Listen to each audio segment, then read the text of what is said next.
think we're on air. Yeah, I Tell can us in the see it. chat if for everyone. Tell us in the chat, everyone, if you can see it. Oh, hello, ladies. Okay. Hello. That's so cool. Ooh, love it. With the sound effects. This is Oh, fun. my ADD is going to have a field day with this.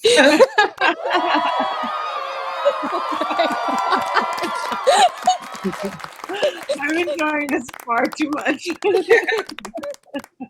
Oh man. Well, you guys tell us in the chat where you're coming from. That's always a lot of fun. It's so wild. It is. It's wild to me too. Ooh, Canada, Iowa, Phoenix, DC, California, London town. Girl, it's late or early. It's lit. Yeah. Georgia, Australia, Uruguay. Hey, oh wow. This is awesome. Love it. This is so cool. I guess we'll give everyone a few more seconds to get on in. Jen, Nalini, how are you today? Or this evening, I guess. For Yeah, good. Bright, sunshiny day. Oh, lucky you. Oh my gosh, you're in the future. How is it? How is the future? Oh, it's excellent. A lot of sunshine. Just call me for the weather report every day. This is what I need to hear. Sunshine is in our future. My friend Elizabeth, who co-hosts the romance book club at East City Bookshop, just texted me and said, "You look great." I was like, "Thanks, girl." Oh man, well, this is so awesome. I still see a few people making their way in, and as you come in, just tell us where you're hailing from. That's always a lot of fun. I want to give everybody a chance to make it in before we get started in earnest. So where are you, Jen, right now? I am in West Virginia. I'm about an hour from DC. Okay, that's not. Yeah, that's. So we're we're dealing with the same thing, which is like, Yeah, fall has finally arrived for us. Right. It's been really warm so far this year, and then now it's like 30 degrees outside. I woke up one day and then it was like, I need a sweater. Yeah. It was very sudden. All New right. Zealand's going into the hot months now, right? Or Yeah. We're in that weird spring weather. So like last week, we were all in our t-shirts and shorts and stuff, and then suddenly the temperature just dived. It was hailing. And like my plants, I was like, I've planted everything. But it's okay. And then today it's gone back up. So we're in that weird sort of, it hasn't quite settled yet, but it's looking good.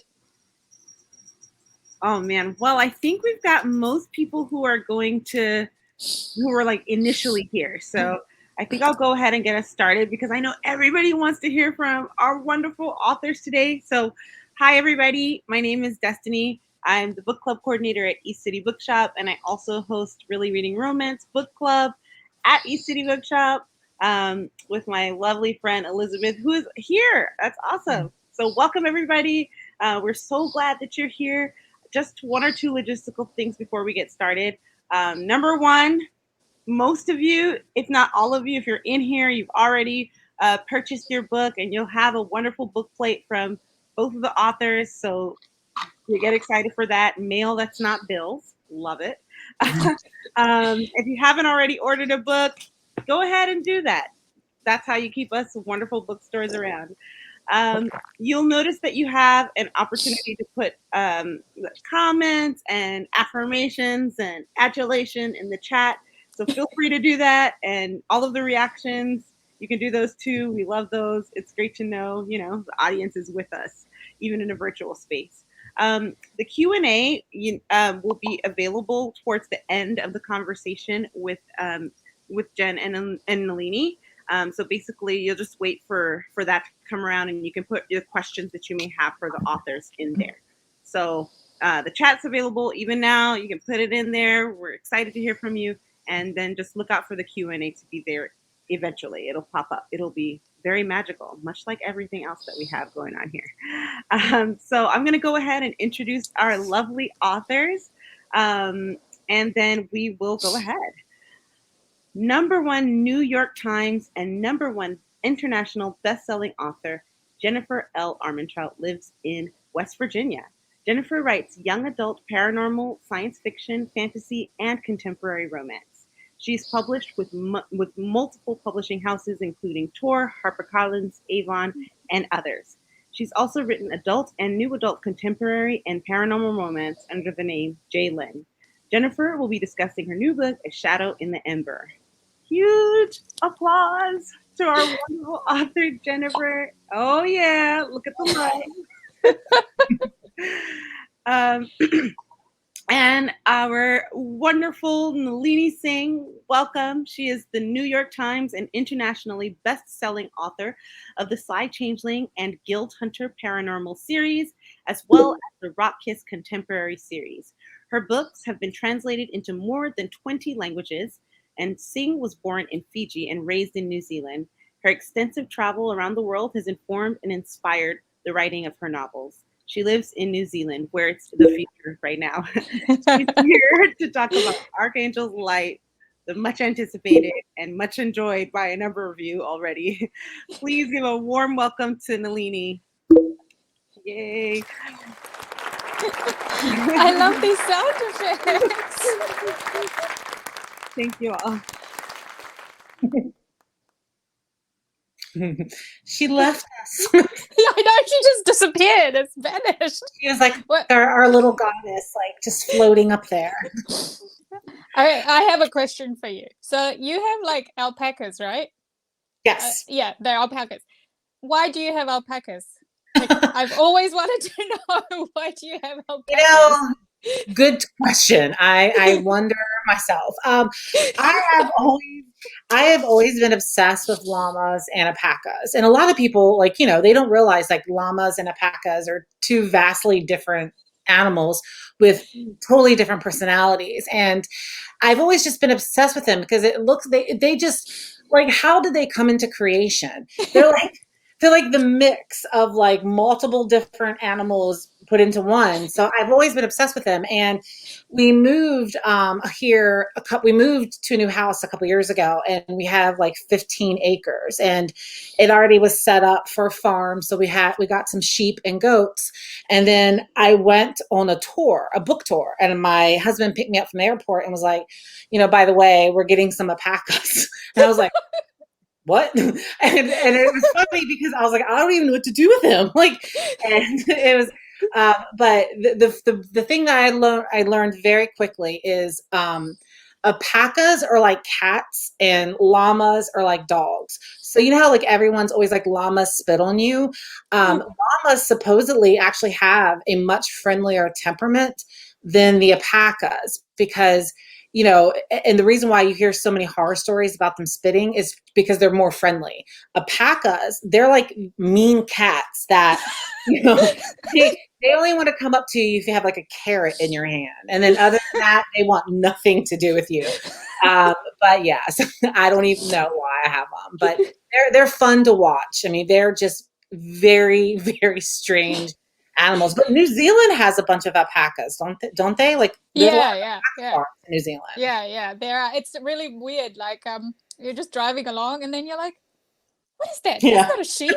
It's like fluffy like one. It's like, yeah. One time we stopped next to it. I was on a road trip with a friend, and we had Footloose playing, and then the alpacas outside were like, it's like, it's such a good memory. Yeah. It's good fun. They are very, like, they only make certain sounds and they only make kind of like certain mannerisms, but they are very expressive in those limited things that they do. Like, when they're not happy. And that's why I'm always like, when people are like, oh, I got spit on, I'm like, they give you lots of warnings. That's right. Yeah. And Don't if blame you're them. still there, yeah, you did something. But yeah, I'm always, people always like, what do you do with the wool? And I'm like, nothing really yet. we keep, we have to get them sheared, obviously. So, but we haven't really done anything with it yet. But it's actually, I mean, I have learned a lot. I mean, I think they're the only like hypoallergenic, like naturally their wool is.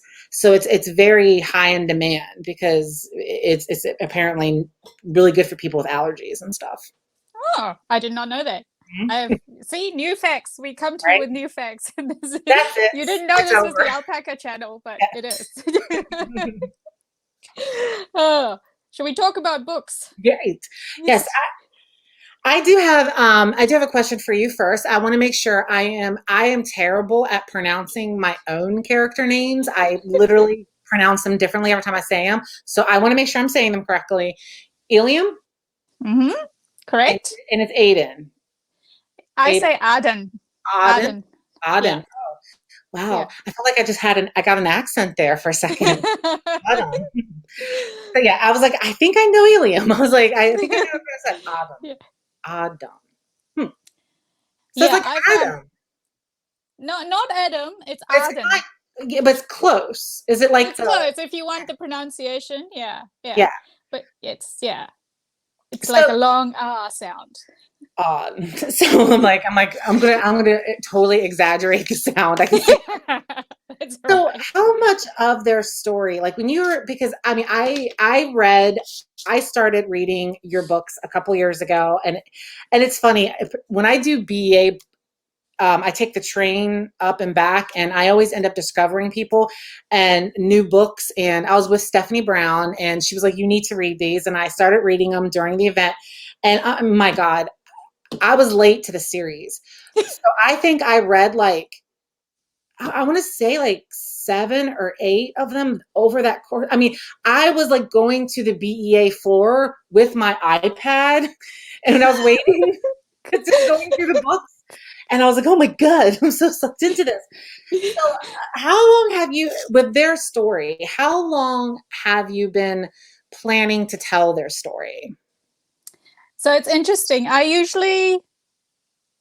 have a good idea of plots, but I don't usually have a good idea of what's happening with the characters because I just kind of follow them along Yeah. when they tell me stuff. So I don't feel like I planned this at all. It felt like a very natural progression.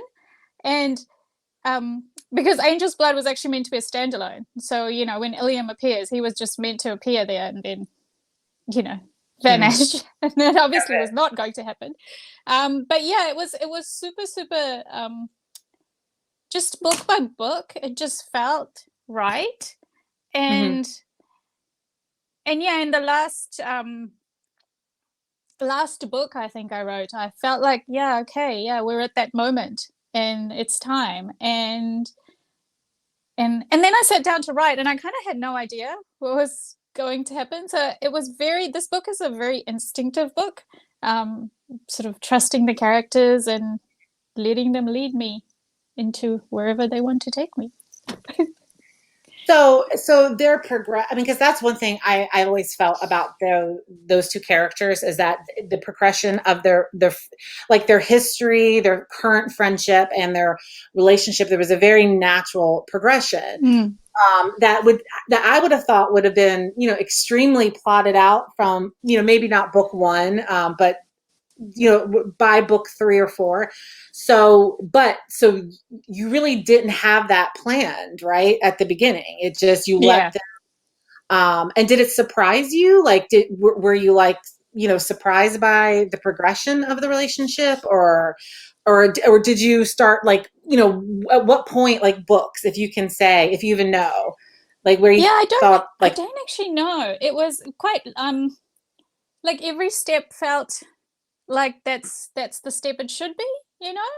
And I think when people ask me to pinpoint a moment, I think I would probably say maybe when they had that fight, not necessarily so there's that big fight, and not necessarily that I knew what the story was going to be, but that awareness that this is more, you don't fight with someone like that unless there's just so much depth to the relationship and things are changing.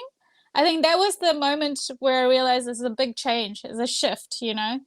This relationship has kind of been in status quo for a long time, and that was the moment where it was like it changed because Arden changed it. He at that point he's like, I'm done, and yeah, so it was like this big emotional thing, and I think it all grew from there. Yeah, yeah.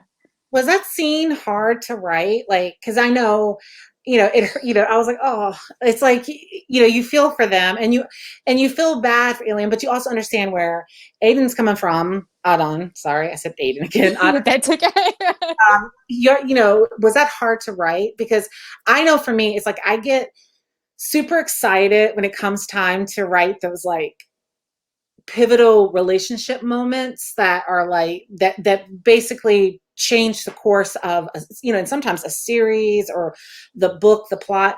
I get really excited, but I also get like performance anxiety, right? Because you want people, because it all sounds great in your head, but you haven't gotten it onto the paper yet.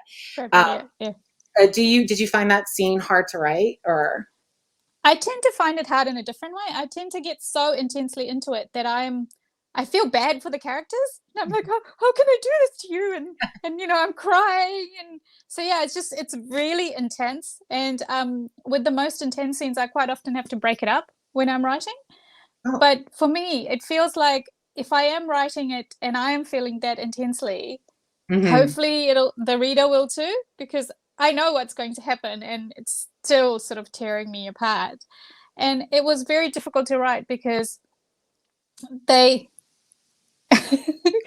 we floated for a minute.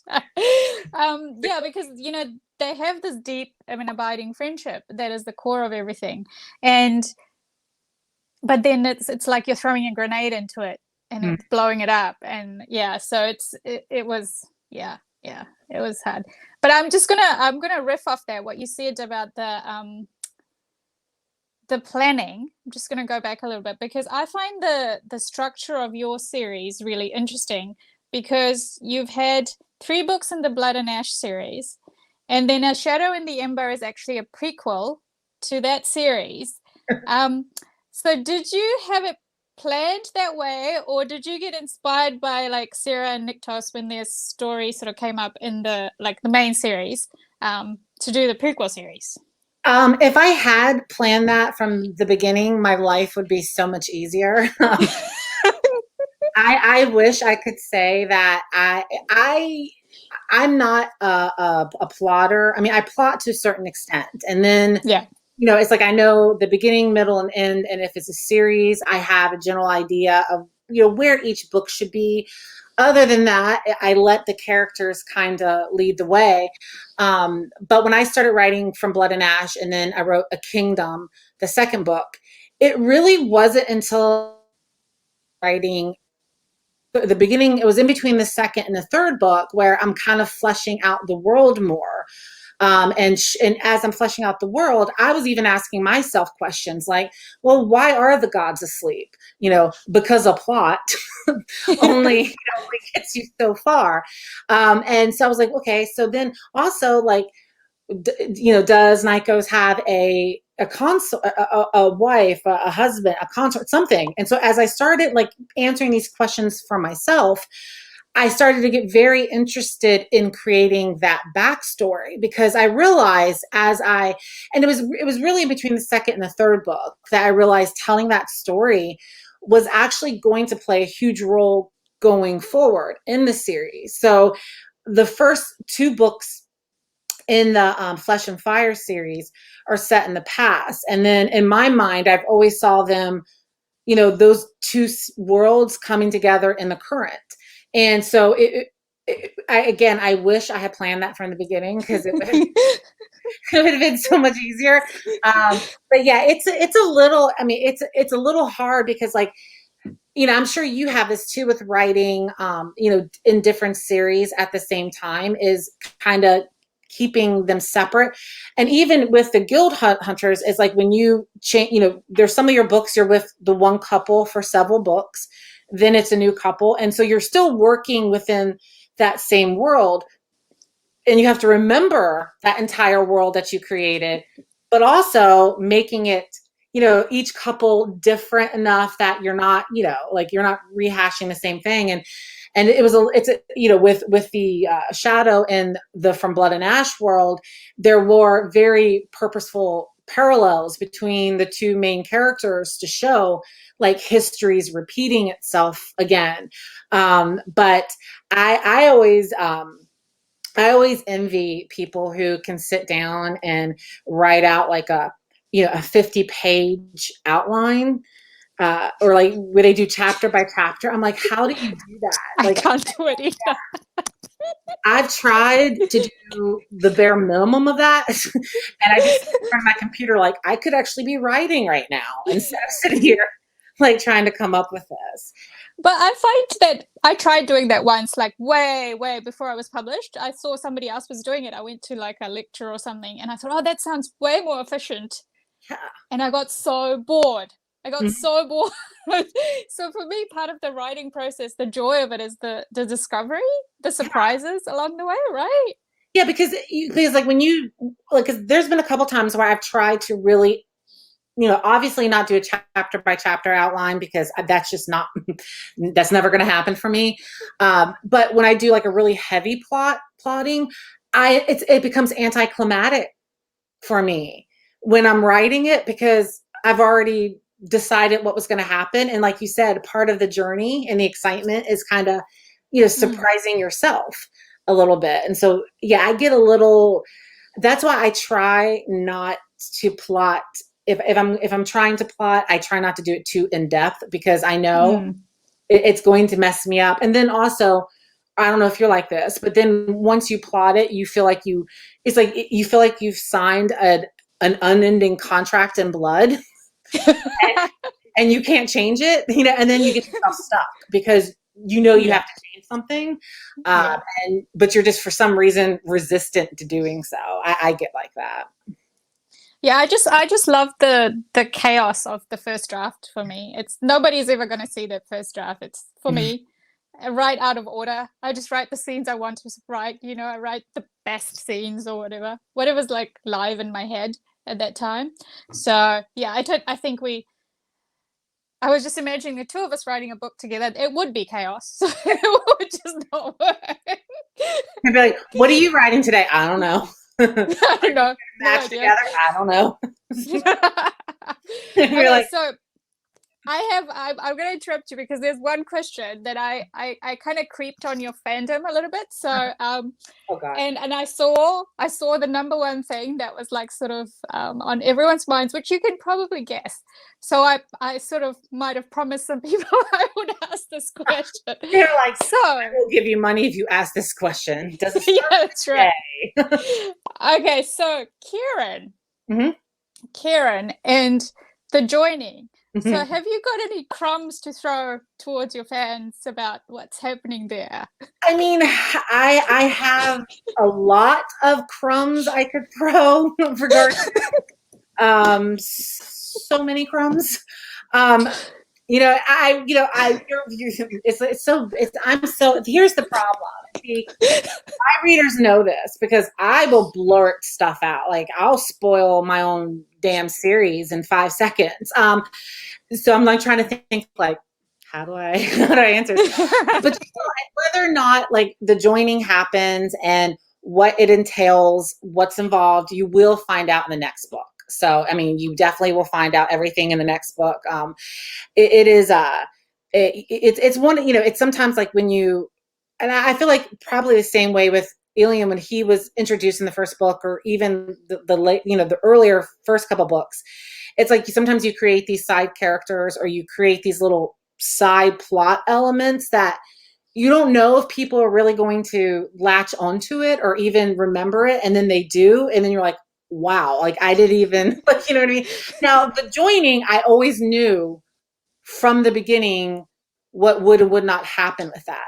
But there's other things in that series or my other series where I never expected people to latch onto that character or to that element of the story. And it's always a surprise because, it becomes like, you just never know what readers, but yeah, they always be trying to find out that information. I know. Okay, everyone, you heard it here first. Next book, you'll know for sure. So that the torment will only last until when March. Is it out? Is it March? Yeah, March. So there you go. She has made you a promise. Was that the book you were finishing when Yes. this week? I was finishing. I'm finishing the final draft of it, and this is like a high, high, what they call high fantasy or epic fantasy. The world building is a lot on those books, and the more books in the series, the world just naturally gets bigger. The books seem to get bigger.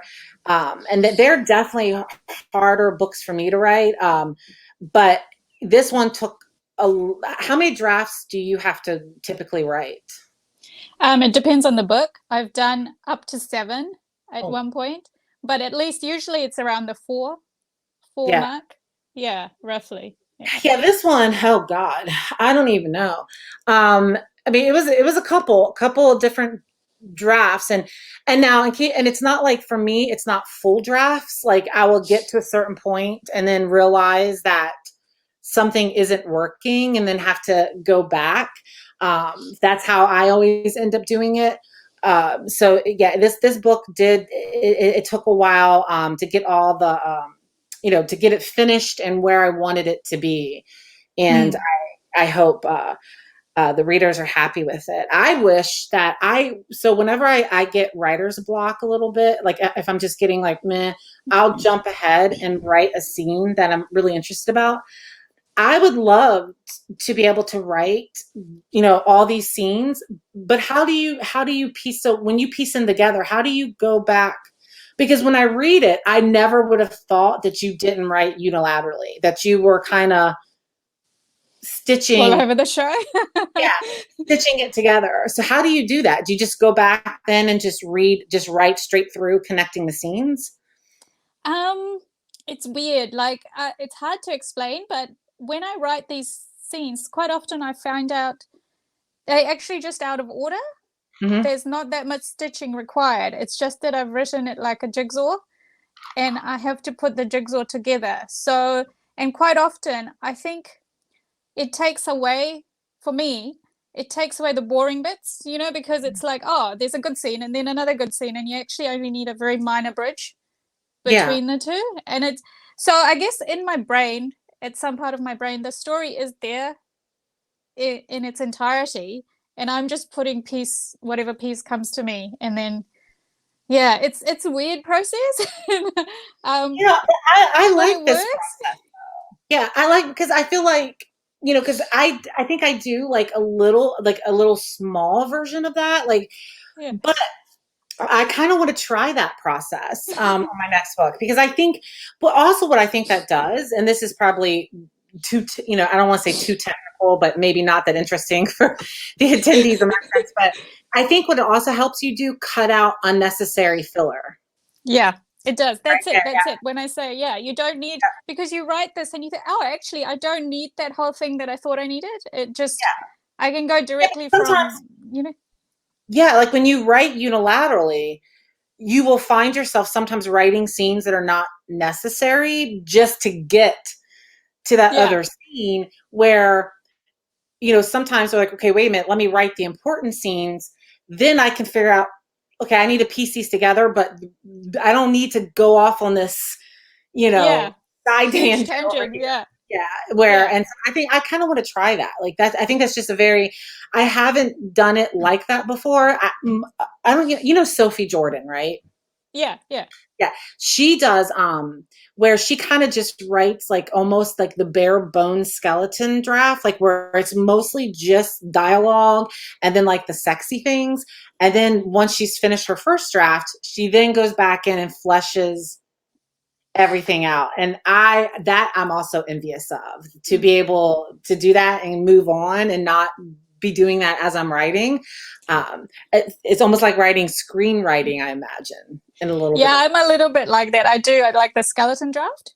And so like I don't actually write sometimes the sexy scene. Sometimes it'll just say love scene here or things blow up here. Because it's like a mood thing as well. It's like, what do I feel like writing today? And I just write those scenes.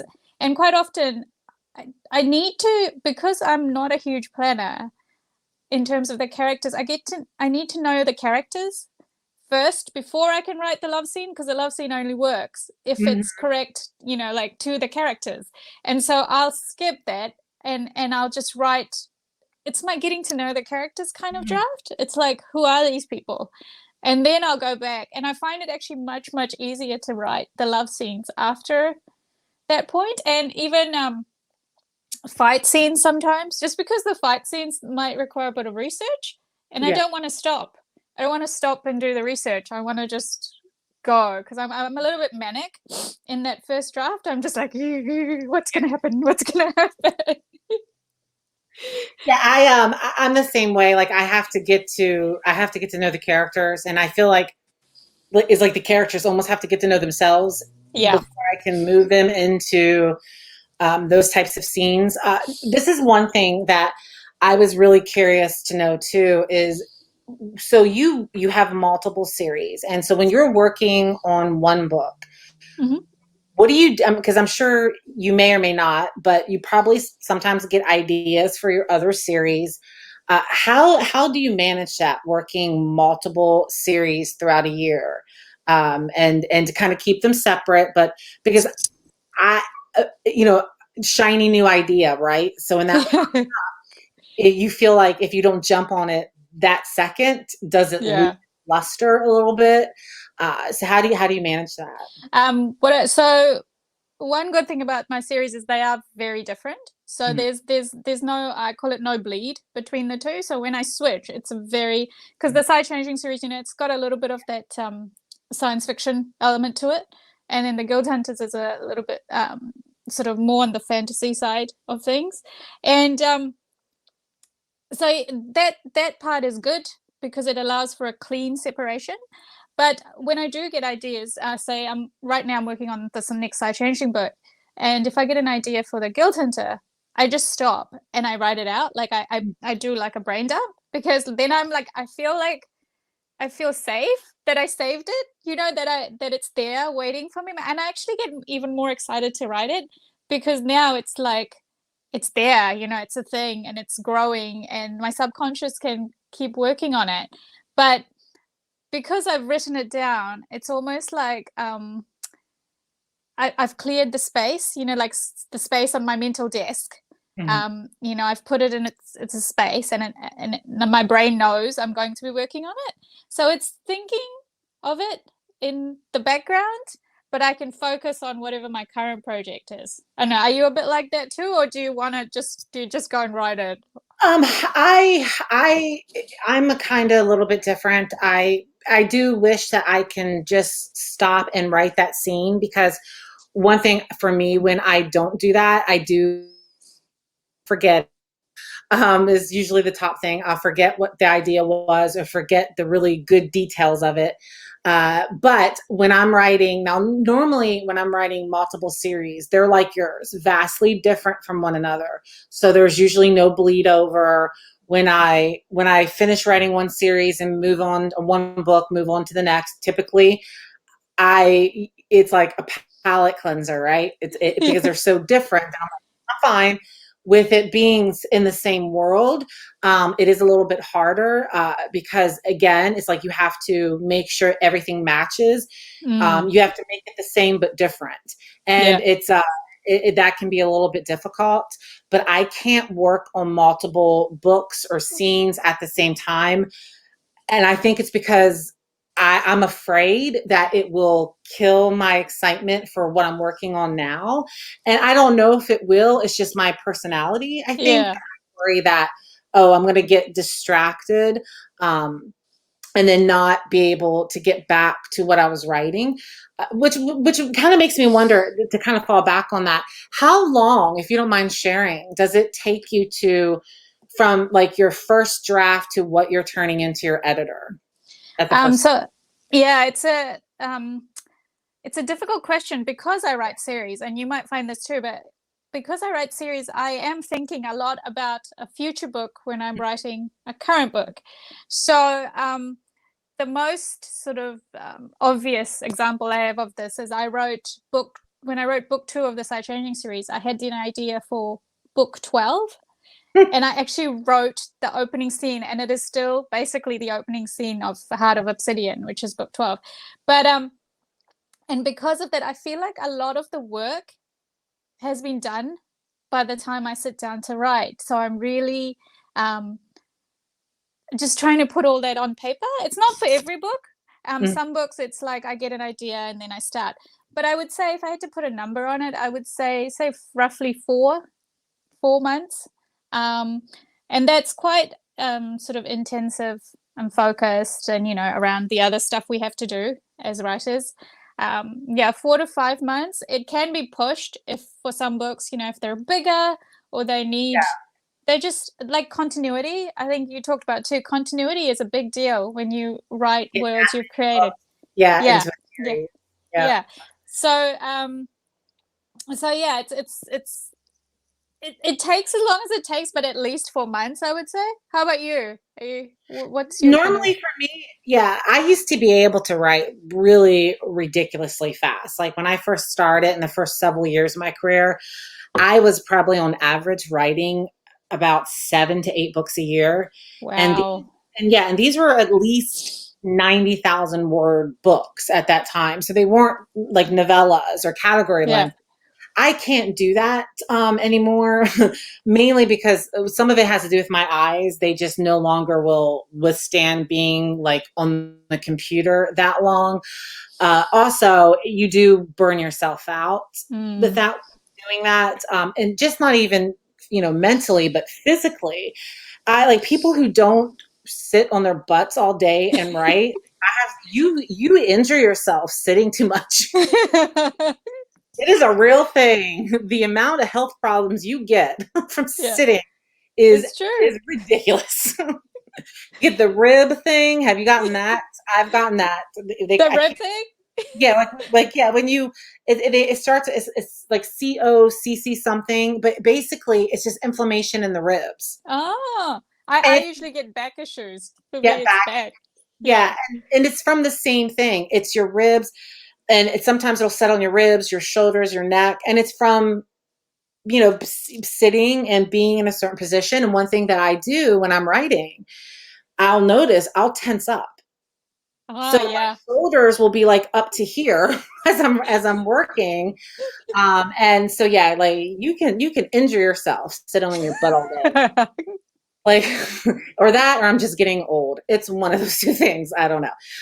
I think age definitely makes a difference. I have to agree with you. You can do a lot more when you're younger. You're like, yeah, sure, this is fine. I can work for 24 hours straight. Yeah. Not a problem. 10 years later, you're like, LOL, no. My back hurts. Can't walk. My knees creak. Yeah, I was like, what did I do today? I was just sitting. I don't understand. Well, the goddess is back, I guess. All hail. Oh, we've gotten some. Well, first of all, I feel like I would just sit and listen to you guys talk forever. But there's so many questions from the audience, so I do want to get a chance to highlight them. There were some that were in the chat that went by too. So one question that I really want to put out there is, how do you guys name your characters? Go, Jen. Jen wants to go first. Yeah, I was just thinking, it is I don't know. It is for secondary characters, I will just go on like Facebook and look at people's names and just Frankenstein the names together.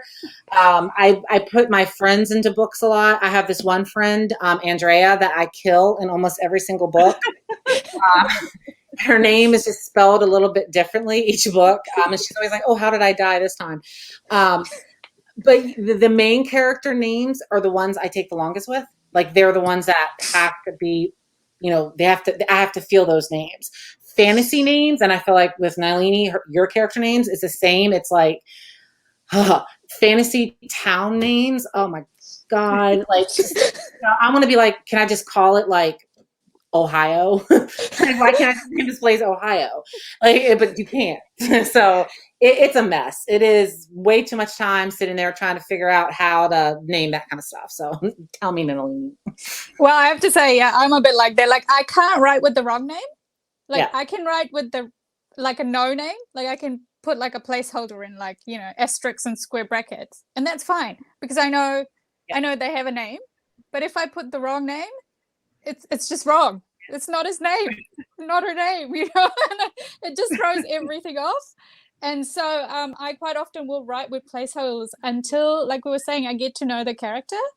And then I'm like, okay, and then now it's time for the algorithm to think that I'm pregnant with 18 children, because then I go hunting through all the baby name sites and everywhere. And like sometimes, like you said, with fantasy names, quite often I'll go looking for very specific names that are not necessarily name sites. So I'll go looking at, for example, like historical things, you know, from a particular period that goes with what I'm feeling, especially if you're writing immortals, right?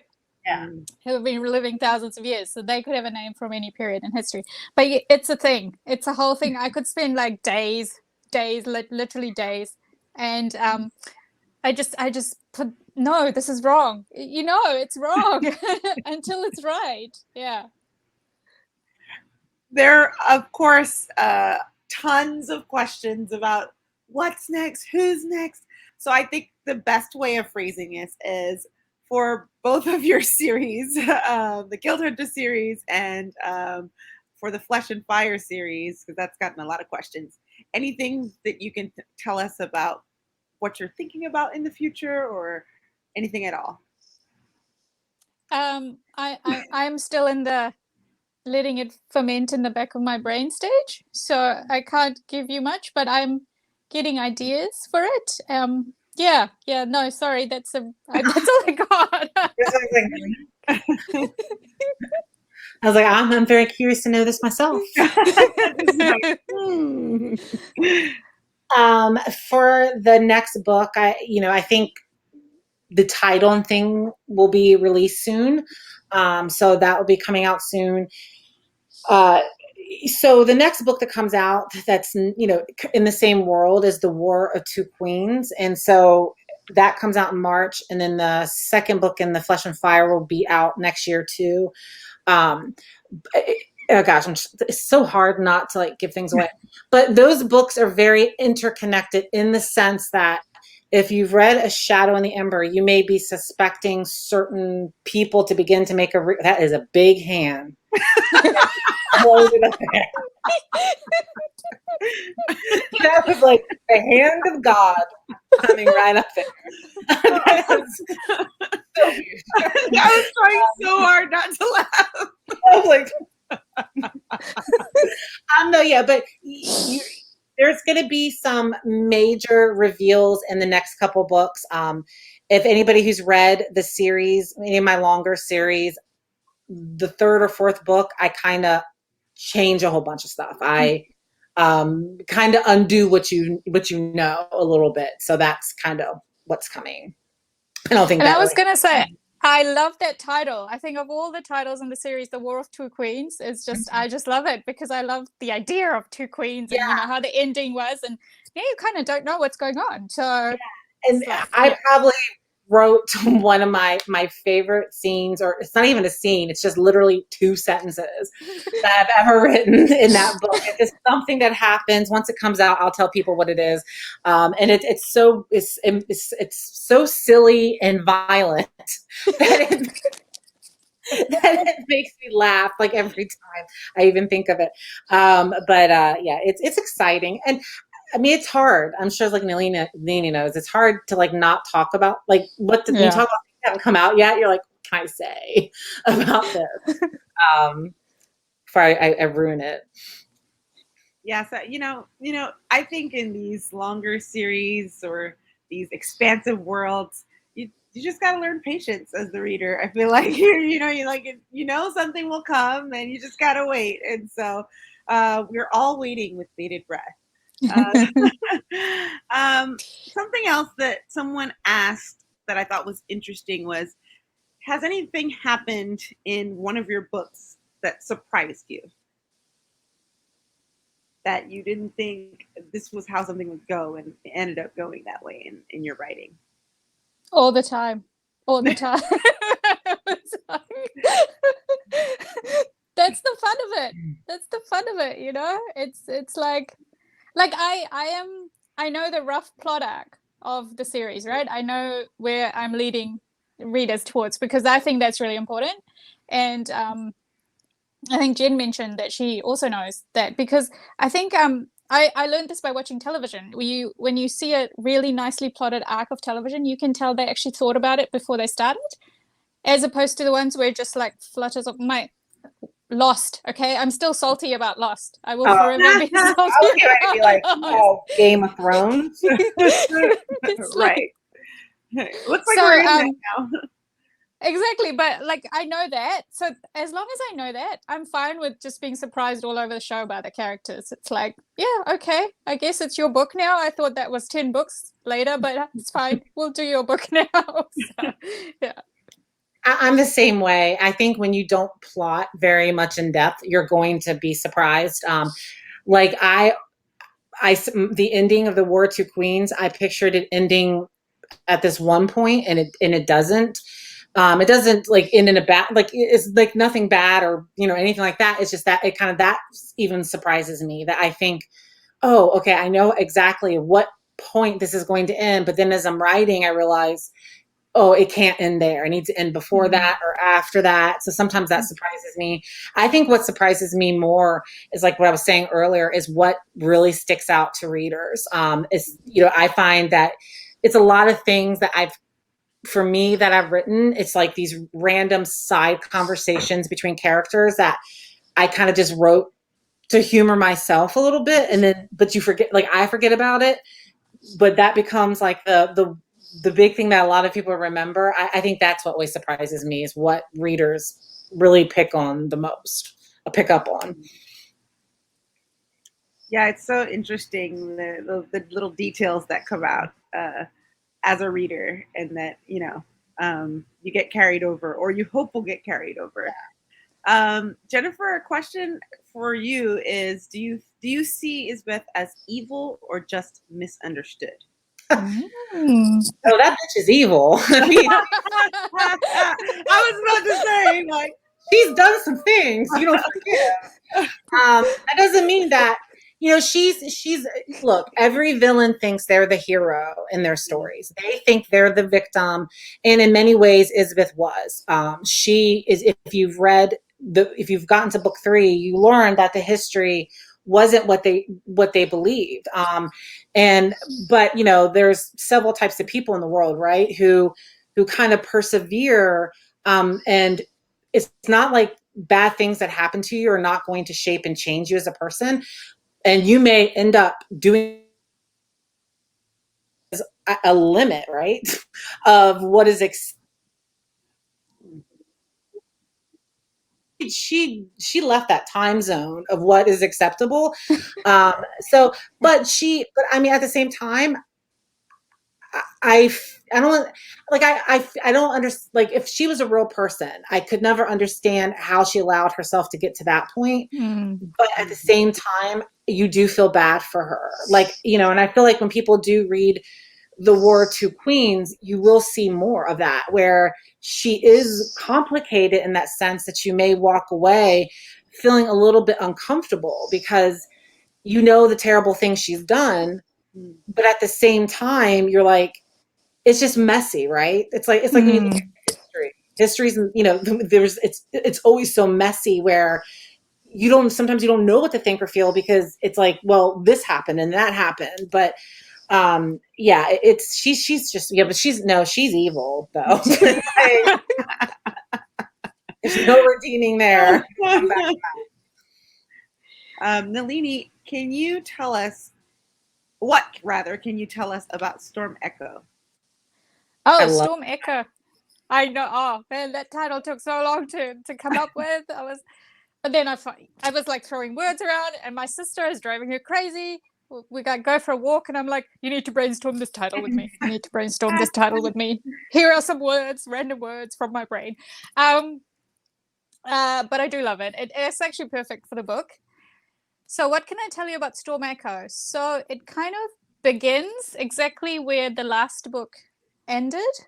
So it technically doesn't begin that way when you open the book, but the storyline begins. There's a kind of a weird timeline thing here. So, but we're gonna be spending time in San Francisco, and we're gonna see some familiar faces among the leopards.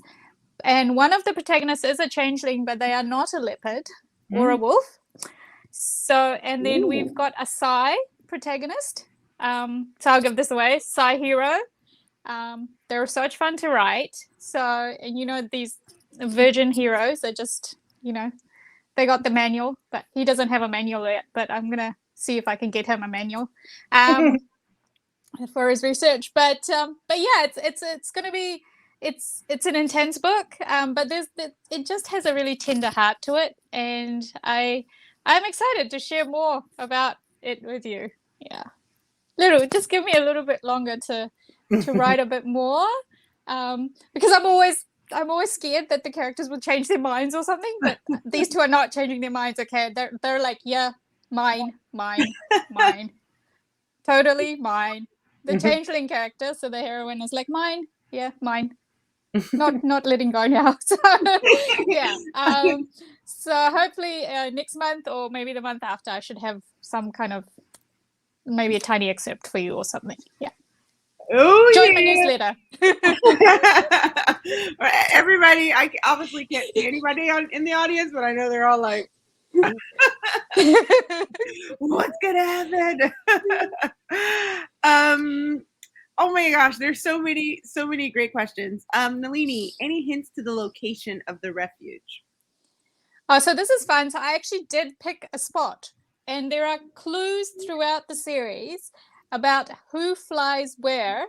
So the angels, and I think particularly the biggest clues are probably Nasir's book, because he doesn't fly, and so yeah, it is a place. All the clues are in the book, so that's like an Easter egg you have to hunt for. And some people have actually figured it out over the years. Now that I'm thinking about it, it's been a while since I read that book, but I'm thinking, name it. I think I figured that out. Yeah, you might have, but I will never confirm or deny. I have to go back and read that, because I feel like I was trying to figure it out based on like the locations and stuff like that. Yeah, no, I have to go back and look at that. I love doing stuff like that where the information is in there. And like you pick a point, like I picked a point for like Archangel Tower as well in New York, and like the literal streets, I like it's there. You can find it if you just code all the little pieces together, and yeah. So in other words, everybody start. If you didn't figure it out, you can start hunting. Do a little scavenger hunt. For both of you, a question that has filtered in there is, how do you guys keep things straight with these expansive worlds as you write? I mean, I feel like you just kind of do. I mean, I feel like that's a hard question to answer, because it's all in your head, kind of, for me, compartmentalized. That doesn't mean sometimes I have to, I get confused and I have to go back and look at something, but it's kind of just in your head. It becomes almost like knowledge that you learned in school that is that's always there in the back, where you kind of have to pull forward. Sometimes that doesn't work. Then you have to be like, crap, I don't know. Yeah, it's a bit like that for me too. It's like a continuous movie in my head that's running, and so like I can dip into parts of the movie. But one of the side effects of this is that the brain space is taken over by this information. So I can literally tell you what a character said 7 books ago, but I don't know which day trash has to go out on the street. So, but I with a really long running series though. So for example, the Side Changing series started in 2006, the first arc of it.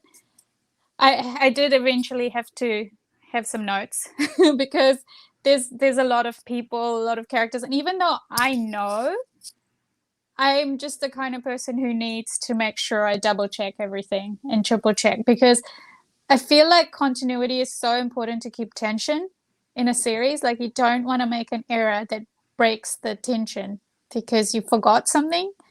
So yeah, even though I know, I still double check like everything. Like when I finished a book, I'll quite often go through it and be like, just check this again. And I have, like we have files of all our books. So, and I remember exactly what somebody said at some point. So I can literally just do a search for that little scene that I need to read. Right. So, Yeah. But yeah. So it's a lot of it's just in there. Like they're people to me. These characters, I know them. They're people to us too.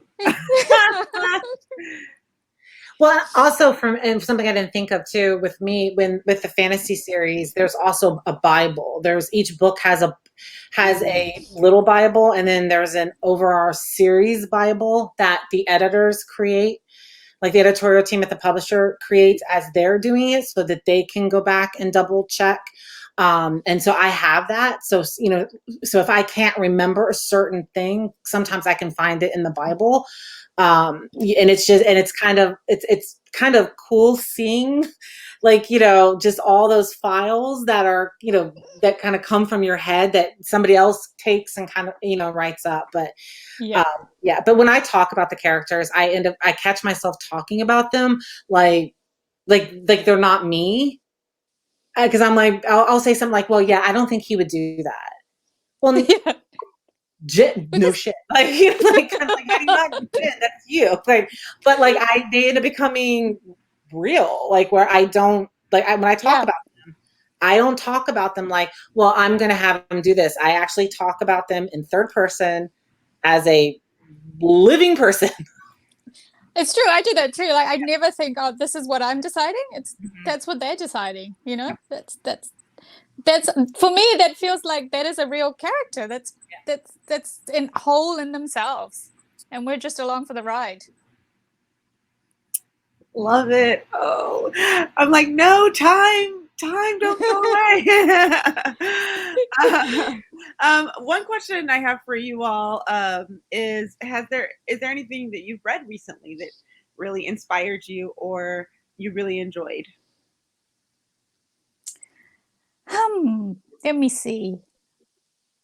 I really he's a science fiction writer. I really like P. Jelly Clark's stories. He just so his series that I really like is set in like 1920s Cairo, and this kind of doorway opened and magic kind of came out, and then there's like mysteries within that. So they're solving mysteries but with magic and stuff. It's amazing, and I'm just in awe of how much world building he can do within a very small space. Because his first full-length novel came out this year, but prior to that it was novellas. And I just, from a writing perspective, I was just like, he's building these incredible worlds in like a very small period of time on the page. But just from a reader perspective, I just loved it. I just felt it was so different and so unique and just diving in. But yeah, when you have this question, I don't know if Jen has this question, but whenever someone asks me this question, I go blank. It's like, did I ever read a book? Ever? Do I even read? Do I even know what books are? So I'm sure I'll think of 20 more books after this. But the location in New York. Yeah, that's right. For me, when I'm like really hardcore in deadline mode, I don't read a lot because when I'm done working for that day, my brain just can't handle that. So I'll play something like Best Fiends or June's Journey. But one of the things that I have been reading, I mean, I've already read these a while ago, but they were just published, is the webtoon comic Lore Olympus, which is Hades and Persephone, whatever, I'll call it what I want. But I really like that too, because it's such a different medium.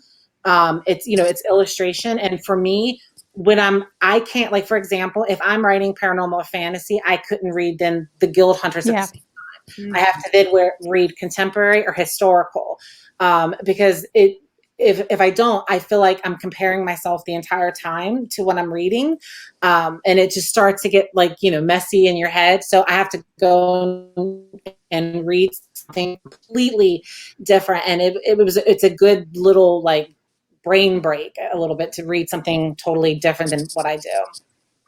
Yeah, I have to agree with that. I quite often would actually read nonfiction as well. Just really interesting. Like I like biographies, and I particularly like audiobooks where it's a biography, but it's the audio is by the person who whose biography it is, and so it feels like they're telling you their story, and that's really cool. But yeah, I'm like Jen. I can't read. So quite often people will ask me for paranormal romance, Rex, and I'm like, well, I don't read that much of it because I am so deep into my worlds. It's really like I have to have the space to do that reading when I'm not writing one of my series that's in that genre. So yeah, something different, just all kinds of stuff. Got to mix it up, I imagine. I guess there's just so many questions that the audience has, and I want to do it justice. But a recurring theme is essentially, where do you see the series, for both of these books? Where do you see it going? How far do you think you will take it? There have been a lot of questions about, will there be another story with the characters from Archangel's Light? Like, where do you see these stories going? Jen, do you want to take it first? You probably have a better answer than me. I was completely like, I was like, what do you mean? How far am I going to go? Like, I was taking that like a totally different way. It can be whatever you like. Yeah. I mean, I feel like with any world like this, when it's a fantasy or paranormal, the sky's the limit. Because you're really creating that world there. You can expand it, you can grow it.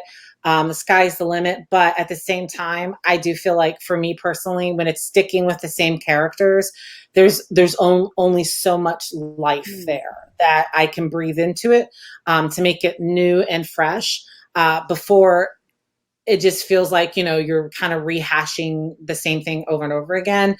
So I always try to stop when I know I need to stop. Like when I know that, Jen, this needs to be the last book.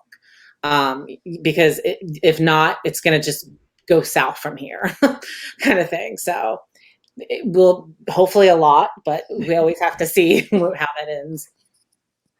Yeah, I'm kind of similar. It's like I never know the number of books a series is going to have.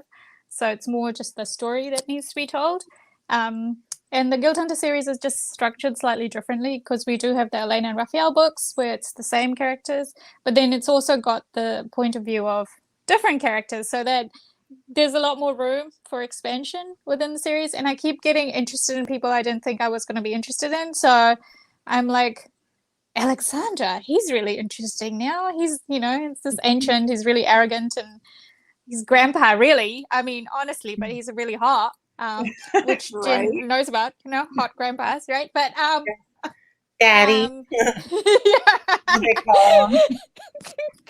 But with I'll answer the specific question about if Iliam and Arden will be back in another book. Yes, they will be back. As there is a particular book I always plan to write about them, but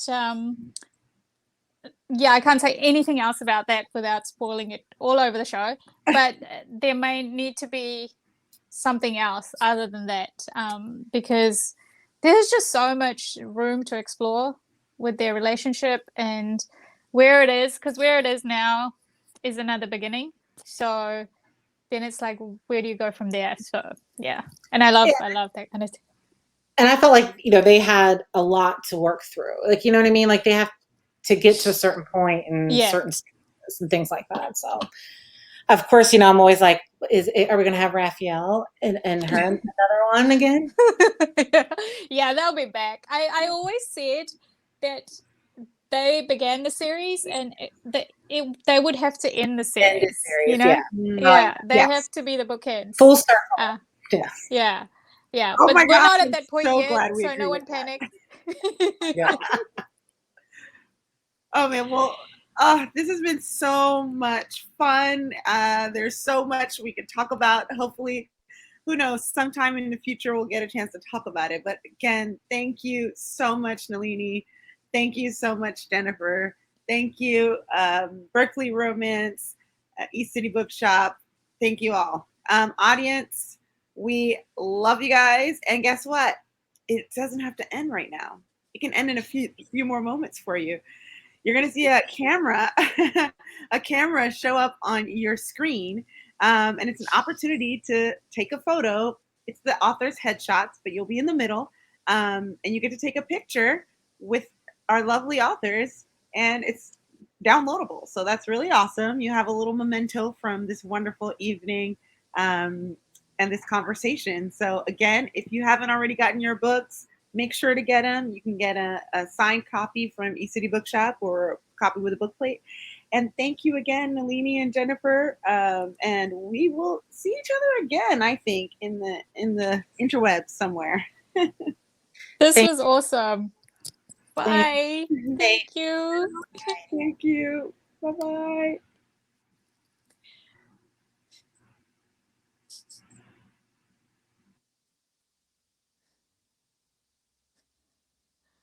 They've left me all alone here.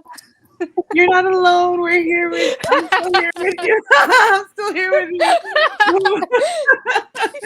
you. Whenever you're ready. Wait, are they leaving? Yeah, they're leaving. Okay, so they're being transferred. So then whenever you're ready, yeah, you can turn off your stuff. But oh my gosh, it was so fun hanging out with you. See ya. Bye. You can take a photo with yourself. Oh yeah, maybe I will.